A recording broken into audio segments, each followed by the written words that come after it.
partes. Uno son los vasos displásticos, lo que nos llaman los diagnosticaban las conexiones fistulosas, que la conocemos con el nombre de nivel malformativo, una arteria afferente o varias arterias afferentes que nutren el nido y una vena de drenaje.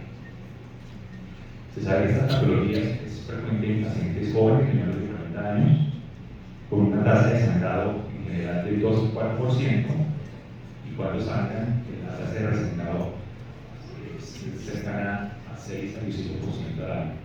La mortalidad por hemorragia está entre un 2 y 66%, y cuando sangran pueden quedar un déficit transitorio o permanente entre un 20 a un 40%. Los factores de riesgo conocidos: el tamaño pequeño del nido, drenaje venoso profundo exclusivo, la localización profunda o la localización a nivel de la fosa posterior, la casa venosa y la presencia de aneurisma asociado al flujo. Los aneurismas se encuentran en cerca de un 3 a un 17% asociados a la malformación. Los principales aneurismas que hay que tener en cuenta asociados al flujo son los que se encuentran a nivel de flujo distal de la arteria o los intrarenales, que tienen un riesgo más alto de sangrado. Este es un estudio publicado por Cano, donde se encuentra que los pacientes con aneurismas, comparados con los que no, tienen un riesgo más alto de sangrado. De ahí la importancia de hacer una intervención, bien sea con embolización o con cirugía, antes de hacer la radiocirugía.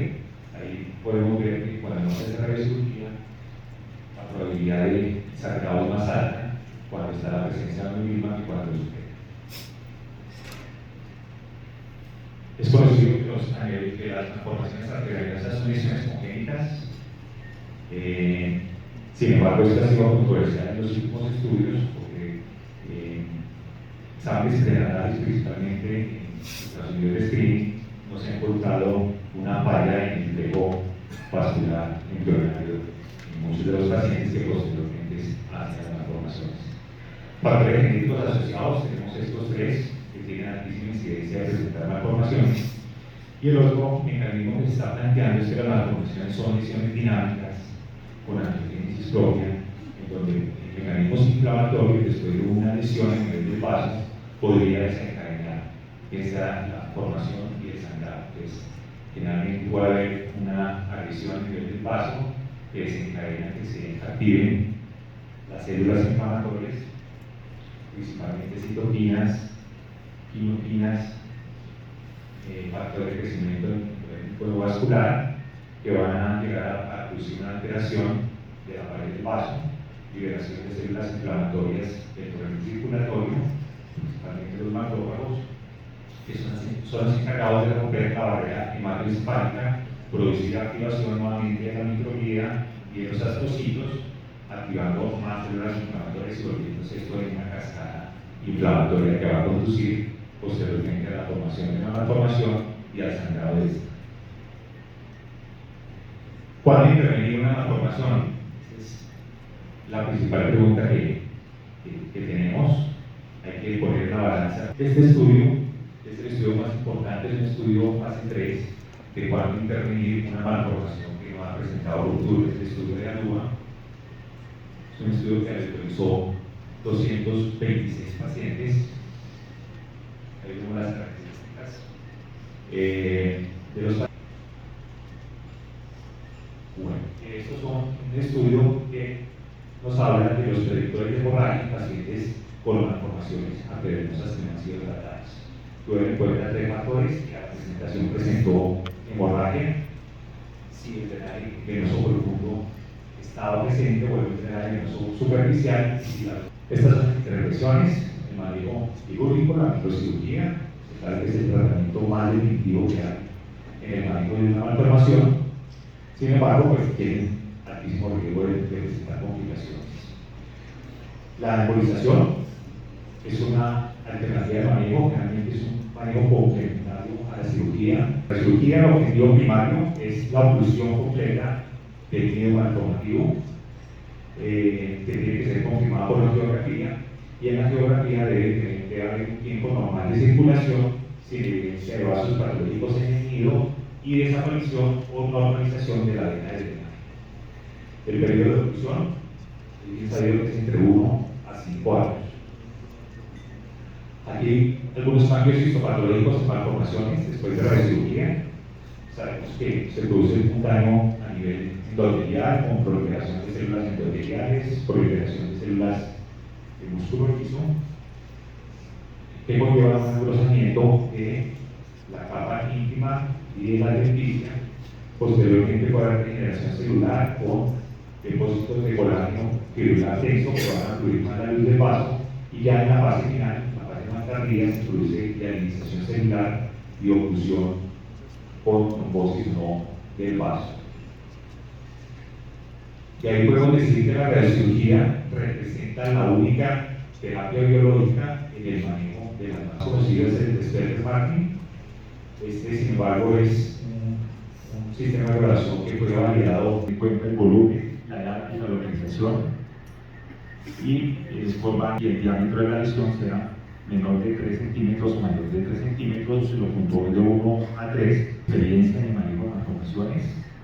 La precisión es muy similar, el control de calidad puede ser un poquito menor en el Gamma Knife.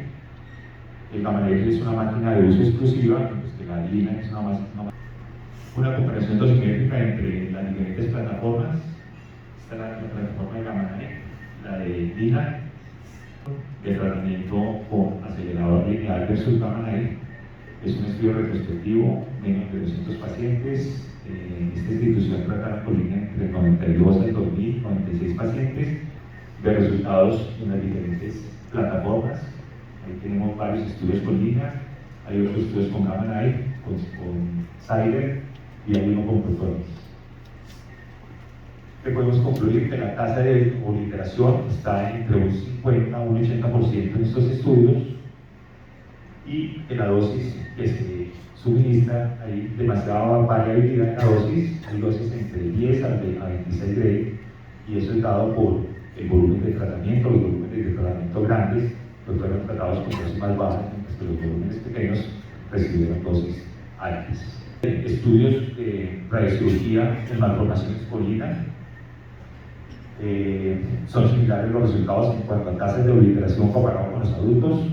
Así como el estudio de Friedlander, donde se hace una relación de dosis y respuesta, y podemos ver que después de 22 Gray realmente la tasa de obliteración no mejora significativamente. Entre 22 y 26 Gray hay apenas un 3% de diferencia de obliteración. También podemos decir que dar una dosis por debajo de 18 Gray, realmente las tasas de obliteración que cierre son extremadamente bajas. Estamos hablando de 60, menos del 50%, dando una dosis única por debajo de 18 realmente no es lo ideal. Bueno, la mayor experiencia la tenemos con radiocirugía, dosis única, pero cuando las malformaciones son grandes, realmente tratar una malformación con dosis única no es viable, debido al alto riesgo que podemos tener de toxicidad y a la baja probabilidad de producir una oclusión del nido. Entonces, en eso tenemos dos estrategias, una por volumen estadiado y la otra por dosis estadiado, en donde está también la radioterapia hipofraccionada. Todo con Gamma Knife. La dosis que se da por estadios está entre 15 y 18 Gray, y generalmente se trata con 2 o 3 estadios máximo. Aquí podemos ver que la tasa de obliteración en estas malformaciones grandes está cercana al 50%, pero la tasa de hemorragia realmente es alta. Ahí podemos ver que la tasa de hemorragia es cercana al 17%. Y esto se da porque básicamente el riesgo que se corre de la malformación en sangre entre un estadio y el otro es alto, y además hay un cambio de la dinámica de la malformación al hacer una primera parte y después tratar la otra. Son los estudios que hay con dosis estadiadas, realmente hipofraccionamiento. La gran mayoría están con Lina. Este es un estudio de la Universidad de Heidelberg, 11 pacientes. La dosis que se dio fue de 15, están alrededor de que el V12 reciba menos o máximo 10 Gray en dosis única. En dosis estallada realmente no hay estudios de relación dosis a nivel del tejido sano, debido al número bajo de pacientes, y finalmente se ha centrado en cuanto a efectos de dosis y riesgo de necrosis. La recomendación del consenso del Reino Unido para respetar el tejido sano, en este caso el cerebro, el V12 debe ser menor a 10 centímetros cúbicos. Radionecrosis en malformaciones arteriovenosas en Lina, ahí tenemos un estudio que muestra el diámetro mayor de 3 centímetros, de 288 pacientes, de los cuales fallaron 44 pacientes, y estas fueron las principales causas de ese contorno de nido de malformación, principalmente en pacientes que previamente han recibido embolización o en algunos nidos que son estudios por radiación que se presentan entre 1 a 2 años después de la radiocirugía, y los efectos adversos. Hay 51 estudios, de los 51, 24 en un paciente sintomático 8 meses después. Vean que es el quiste. Generalmente el quiste está asociado cuando el paciente presenta cambios inducidos por radiación previamente, tiene un riesgo de 10 veces más de presentarlo. Eso es donde se encontró una lesión cerebrosa derecha, y el paciente consultó por cefalea y alteración de la marcha, y se encontró una malformación arteriovenosa trombosada que fue llevada a cirugía sin problema. El paciente fue publicado en el 2021. El Centro Adriano de Oncología del Hospital Universitario San Ignacio deben ser siempre balanceados en contra de los riesgos asociados al curso natural de la malformación.